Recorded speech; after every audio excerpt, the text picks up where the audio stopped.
বাংলাদেশ দলের দুর্বলতা কোথায়? নিশ্চিতভাবে আক্রমণভাবে এবং স্ট্রাইকাররা আসলে গোল করতে পারছে না, সেটা আসলে বাস্তবতা। এবং সেই কারণেই আমরা এশিয়ান কাপের বাছাই পর্বের ম্যাচে ভারতের বিপক্ষে হাভিয়ার কাবরেরাকে দেখেছি 4-2-3-1 ফরমেশন ব্যবহার করতে, অর্থাৎ একজন স্ট্রাইকার রাকিব শুধুমাত্র স্ট্রাইকার হিসেবে খেলেছেন এবং বাংলাদেশ তিনজন অ্যাটাকিং মিডফিল্ডার ব্যবহার করেছে। মুজিবুর রহমান জনিকে ওই ম্যাচে ব্যবহার করা হয়েছে, শেখ মোরসালিন ওই ম্যাচে খেলেছেন এবং ইমন খেলেছিলেন। সো এই তিনজন অ্যাটাকিং মিডফিল্ডার তারা গোলের অপরচুনিটি তৈরি করেছিলেন ঠিকই, কিন্তু গোল করতে ব্যর্থ হয়েছেন। রাকিবও আসলে স্কোর করতে পারেননি, যদিও তিনি ভারতের বিপক্ষে ওই ম্যাচে খারাপ কিন্তু খেলেননি।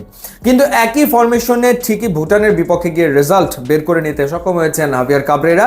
সেই জায়গাটাতে 4-2-3-1 ফরমেশনের যে সেই তিনি পুরোটা চেঞ্জ করে ফেলেছিলেন। সেখানে তিনি ব্যবহার করেছেন জামাল ভুঁইয়াকে। সাধারণত তাকে আমরা ডিফেন্সিভ মিডফিল্ডার হিসেবে খেলতে দেখি, কিন্তু এই ম্যাচে আমরা দেখলাম তাকে অ্যাটাকিং মিডফিল্ডার হিসেবে খেলতে এবং তার সাথে আমরা দেখলাম এক সাইডে ফাহমিদুলকে খেলতে এবং আর এক সাইডে খেললো কাজেম এবং যথারীতি লোন স্ট্রাইকার, সিঙ্গেল স্ট্রাইকার হিসেবে খেলেছেন রাকিব গোল করতে পারেননি, কিন্তু এই ম্যাচে বাংলাদেশ দুটো গোল করেছে এবং দুটো গোলই এসে দুজন ডিফেন্সিভ মিডফিল্ডারের কাছ থেকে। হামজা চৌধুরী হেডার একটা গোল করলেন এবং সোহেল রানা তিনি আর একটা গোল করলেন।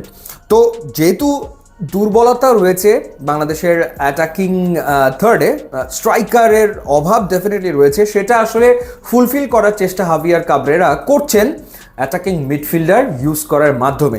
সেই জায়গাটাতে সিঙ্গাপুরের বিপক্ষে ম্যাচ জিততে গেলে গোল তো আসলে ডেফিনেটলি করতেই হবে এবং সেইখানে আমার মনে হয় যে কাবরেরার চিন্তা অনেকখানি কমিয়ে ফেলতে পারেন সমিত সোম এবং কিউবা মিচেল। তারা দুজন যদি খেলেন তাহলে যে তিনজন অ্যাটাকিং মিডফিল্ডার খেলবেন সেখানে যদি সমিত সোম ঢুকে যান এবং কিউবা মিচেল ঢুকে যান, আমার মনে হয় যে হাভিয়ার কাবরেরা কিছুটা নির্ভর হতে পারেন এবং বাংলাদেশের গোল স্কোরিং অপরচুনিটি আরও বাড়বে। সমিত সোম তো ন্যাচারালি তিনি অ্যাটাকিং মিডফিল্ডার হিসেবে খেলেন, ক্রিয়েটিভ মিডফিল্ডার কোনো সন্দেহের ব্যাপারে নাই, উইং প্লে করে থাকেন, উইঙ্গারকে দিয়ে তিনি খেলান এবং একই সাথে তিনি বল অ্যাটাকিং থার্ডে সাপ্লাই করতে পারবেন এবং ডেফিনেটলি দু একটা সুযোগ তিনি নিজেও নেওয়ার চেষ্টা তো করবেন বটেই। এবং কিউবা মিচেল যিনি আসলে ফিফার অনুমতিও পেয়ে গেছেন, সুতরাং তার কাগজপত্র সব হয়ে গেছে, পাসপোর্ট সব কমপ্লিট, ফিফার অনুমতি পেয়ে গেছেন, তিনিও হয়তো চলে আসবেন এবং তাকে হয়তো হাভিয়ার কাবরেরা খেলাতে পারে এবং খেলালে ডেফিনেটলি তাকেও অ্যাটাকিং মিডফিল্ডার হিসেবে খেলানোর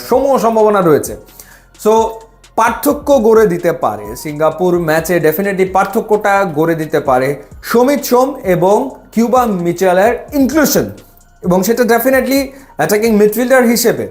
এবং সাথে তো রাকিব রয়েছেনই, তো সেই ক্ষেত্রে রাকিবের পাশাপাশি যদি কিউবা মিচেল, ফাহমিদুল এবং সমিত সোম তারা অ্যাটাকে যান তাহলে হয়তো গোল করার অপরচুনিটি এবং গোল করার সম্ভাবনা বা স্কোর করা সেগুলো আসলে বাংলাদেশ নিশ্চিত করতে পারবে বলে আমার কাছে মনে হয়। তো দেখা যাক হাভিয়ার কাবরেরা আসলে ঠিক কিভাবে করে সমিত সোমকে ব্যবহার করেন কিংবা কিউবা মিচেলকে ব্যবহার করেন।